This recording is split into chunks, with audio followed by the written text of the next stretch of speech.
हजारीबाग में संविधान गौरव अभियान का आयोजन। हजारीबाग के झिंझारियां पुल स्थित सदर विधायक प्रदीप प्रसाद के आवास पर संविधान गौरव अभियान के तहत संगोष्ठी का आयोजन हुआ। मुख्य अतिथि रक्षा राज्य मंत्री संजय सेठ ने संविधान की महानता पर प्रकाश डालते हुए कहा, हमारा संविधान अद्वितीय है और इसे कोई समाप्त नहीं कर सकता।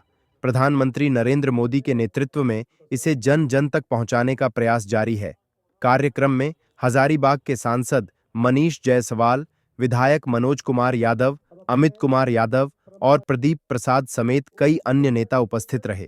सांसद मनीष जायसवाल ने संविधान के 75 वर्षों की यात्रा का जिक्र करते हुए कहा कि आपातकाल के दौरान संविधान के साथ सबसे ज्यादा छेड़छाड़ हुई।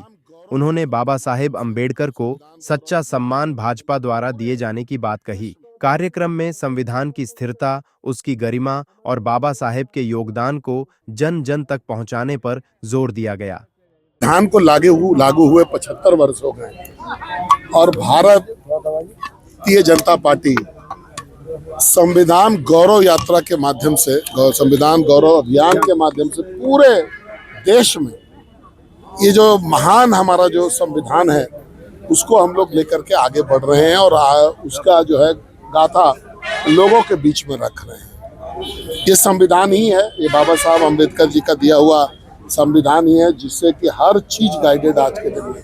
आज हमारी सुरक्षा है तो उसी से है, सड़क है तो उसी से है, शिक्षा का अधिकार भी है तो उसी से है, जितना भी हमको अधिकार मिलता है वो उसी से है। लेकिन दुख दुर्भाग्य है कि वैसे लोग जिन्होंने संविधान की धुरियां उड़ाई हैं, लोग समझें कि जो इमरजेंसी लगा था, इमरजेंसी में क्या क्या काम नहीं हुआ था। संविधान को अगर कभी सस्पेंड किया गया तो केवल उसी समय में सस्पेंड किया गया था, इमरजेंसी के समय में। दूसरा किसी ने संविधान के साथ कोई मेजर छेड़छाड़ नहीं की। लेकिन कांग्रेस ने बाबा साहब अंबेडकर को पहले तो चुनाव में हराया 2 बार, 52 में और 54 में। उनको सम्मान नहीं दिया।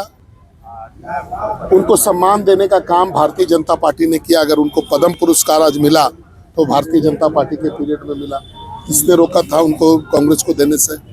लेकिन कांग्रेस हमेशा बाबा साहब अंबेडकर के खिलाफ ही रही, वो कभी भी उनके पक्ष में नहीं रही। लेकिन आज जब संविधान का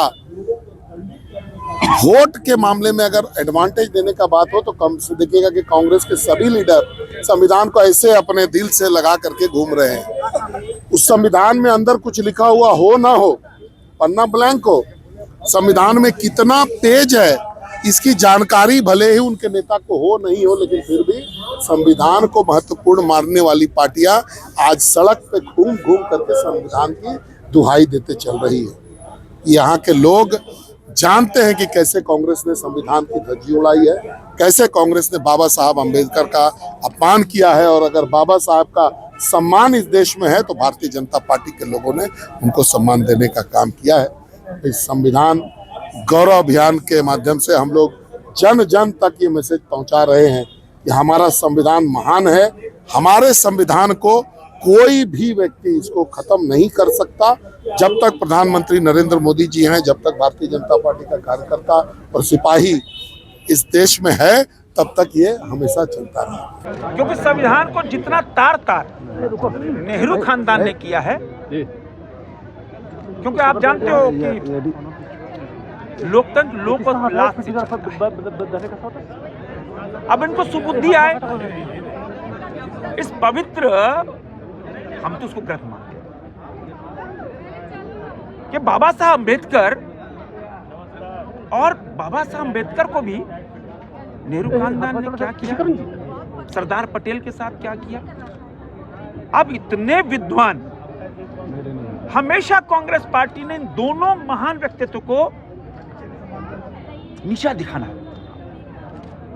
अब उनकी ये जो अभी चांदी के चम्मच से खाने वाले राजकुमार हैं, इनको तो अपने पूर्वजों के जो कृत्य किए, दृढ़ के, उसके लिए माफी मांगनी चाहिए देश से। क्या सबसे ज्यादा संविधान संशोधन हमने किया, सबसे ज्यादा संविधान का दुरुपयोग हमने किया, आपातकाल हमने लगाया, हमने 42वां संशोधन कर न्यायपालिका को उसके पर कतरे हम माफी मांगते हैं, उनको माफी मांगनी चाहिए। उनकी दादी ने, दादी के पिताजी ने क्या क्या भारतीय संविधान। और बाबा साहब अम्बेडकर अब तो अभी ये कह रहे थे कि भाई मनमोहन सिंह बहुत आदरणीय, क्यों नहीं कांग्रेस पार्टी के कार्यालय का नाम मनमोहन सिंह के सामने रखना चाहिए। इतने बड़े अर्थशास्त्री थे। भारत रत्न नेहरू खानदान को मिलना चाहिए, बाबा साहब अम्बेडकर को नहीं मिलना चाहिए, सरदार पटेल को नहीं मिलना चाहिए। तो इनको सुबुद्धि आए, क्योंकि ये तो संविधान को भी एक पॉकेट डायरी बना दिया उन्होंने, शो ऑफ, वोट मांगने की एक चीज बना दी इन्होंने। अब देखो संसद भवन में खड़े होकर जहां माननीय स्पीकर बैठते हैं, खुद ही में एक मंदिर है, वहां आप शो ऑफ कर रहे हो, मैं शपथ लेता हूं। अरे खुद ही मंदिर है। अब चुनाव वोट मांगने की चीज संविधान नहीं है। सीखना है मर्यादा तो प्रधानमंत्री नरेंद्र मोदी से सीखो, जिन्होंने संसद भवन प्रवेश कर तुरंत ही शीश झुकाया, संविधान के आगे शीश झुकाया, और लगातार 2010 से संविधान की यात्रा निकाली हाथी के मस्तक पे रखकर। सीखो, ये सीखने की चीज है। लेकिन राहुल गांधी तो सीखते कुछ नहीं है, उनको तो मीडिया में आना है, चाहे कुछ भी करना पड़े। भारत को भी अगर अशब्द कहना पड़े कह दो, कोई बात नहीं, मीडिया में तो चलेंगे ही। विदेश जाते हैं तो भारत के खिलाफ बोलते हैं। मन से आपने राहुल गांधी ये हमेशा ऐसी बात बोलते हैं ताकि भारत के नागरिकों के खिलाफ, भारत के ऐसे संसाधनों के खिलाफ हमेशा राहुल गांधी का यही आचरण है। राहुल गांधी को आपने बाउंसर तक कह दिया था। हाँ, तो उनका कृत्य ऐसे था ना, आप पूछो ना इनसे, नेता प्रतिपक्ष हो ना, किस कदर यूं करके उसे ऐसे ऐसे भैया आदरणीय हो, संवैधानिक पद पर हो, और संसद भवन में जो मकर गेट पे लोग जब खड़े होकर प्रदर्शन करते हैं, हमेशा इंडी गठबंधन वाले करते हैं, तो वहाँ जो फोर्सेज है वो एक कॉर्डन ऑफ कर देती है, हम लोग बगल से जाते हैं। और उस दिन इंडी गठबंधन के लोग दूसरी जगह कर रहे थे और हमारे एनडीए गठबंधन के लोग मकर गेट कहते थे। तो इनको भी चाहिए था कि भी ये जहाँ कॉर्डन ऑफ वहाँ से जाते हैं, लेकिन इनकी मंशा गलत थी। इन्होंने सोचा कि मैं घुसूंगा और मेरे साथ कुछ हो जाए, वो प्लांटेड था। और तभी उनको लगा रे हमसे तो कोई भाजपा का शानदार एनडीए गठबंधन तो कुछ दुर्व्यवहार कर ही नहीं रहा है, तो भवास में आ गए, तो हमारे वृद्ध सांसद को मार के गिरा दिया, मुकेश राजपूत को मार के गिरा दिया। तो ये भाव है इनका, ये क्या कहते हैं क्या करते हैं इनको खुद ही नहीं पता है। तभी तो इंडी गठबंधन के अब साथी छोड़ छोड़ के भाग रहे, हम तो डूबेंगे तुमको भी ले डूबेंगे सनम। अब देखो आप सब छोड़ छोड़ के भाग रहे, अरे कहाँ इनके चक्कर में पड़ रहे हो। तो राहुल गांधी, इनको अभी संविधान की मर्यादा प्रधानमंत्री नरेंद्र मोदी से सीखनी चाहिए। भारतीय लोकतंत्र में कैसा व्यवहार होना चाहिए प्रधानमंत्री नरेंद्र मोदी से सीखना चाहिए। सर इन्होंने तो पर्चा फाक अपने कैबिनेट के डिसीजन को फेरते हुए शासन की ओर देखा था।